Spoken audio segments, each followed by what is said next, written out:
Dear guests, dear friends, excellencies, thank you for joining us here today. We are honored by your presence on this very special occasion for my country. For the first time, 66 years ago, after becoming a member of the UN, Albania finally has the opportunity to sit at the UN Security Council. 66 years is a long time, a very, very long time.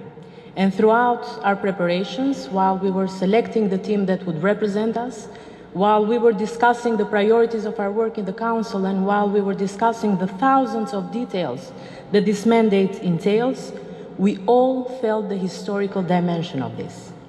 This is a great responsibility, of course. This is a great privilege, without a doubt, but this is just as much a milestone in the history of modern Albania. It shows how far we have traveled and how much our country and our people have achieved. I remember when I first arrived in the States some 25 years ago, my family and I lived in Massachusetts and I studied there.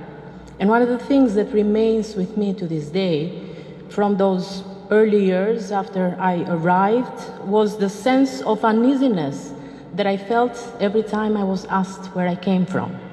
There were those who had no clue and had never heard of Albania.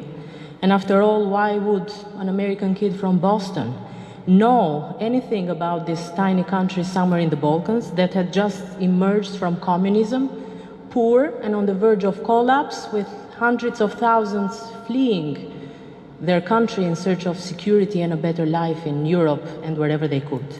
But it was even worse when they knew where Albania was and whether they had any knowledge of what Albania was like in the early 1990s.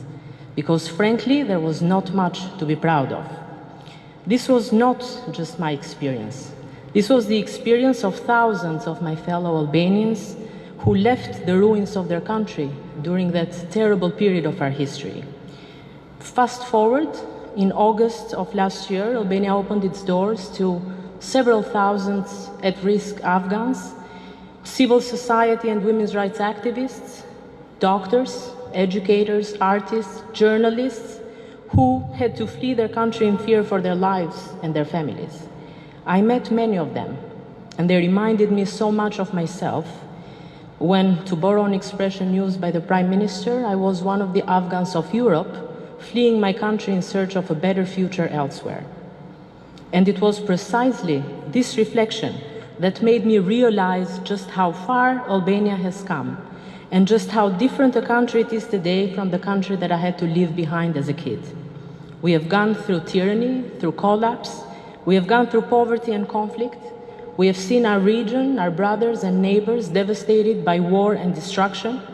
But much has changed since then.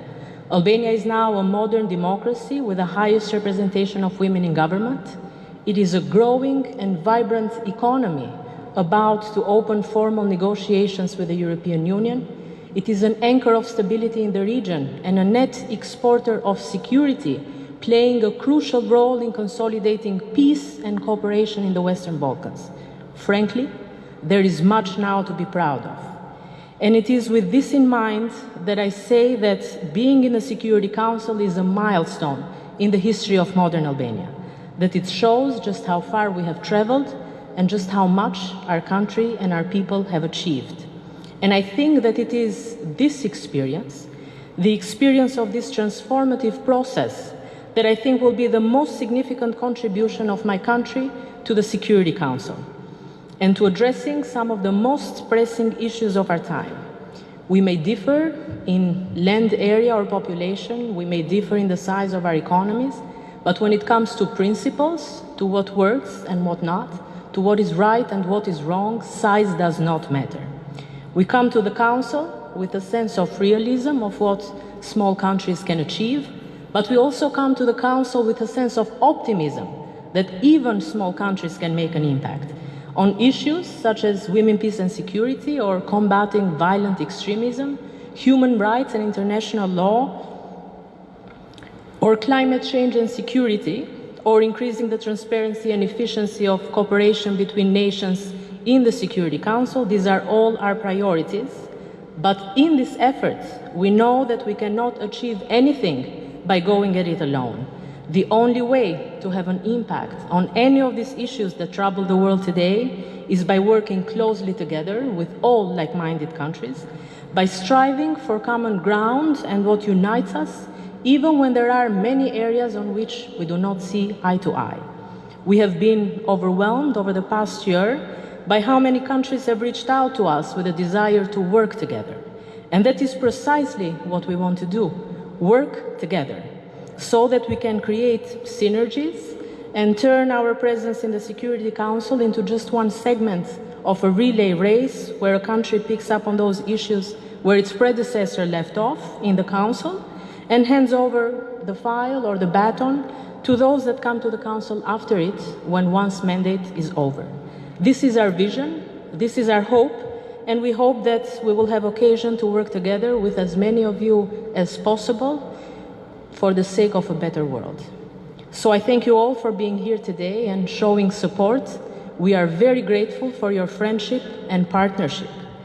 So now I'd like to invite to take the floor for his remarks the President of the UN General Assembly, Abdullah Shahid, whose presidency for hope has been acting and motivating despite the various challenges that have been knocking at its door, demanding its immediate attention.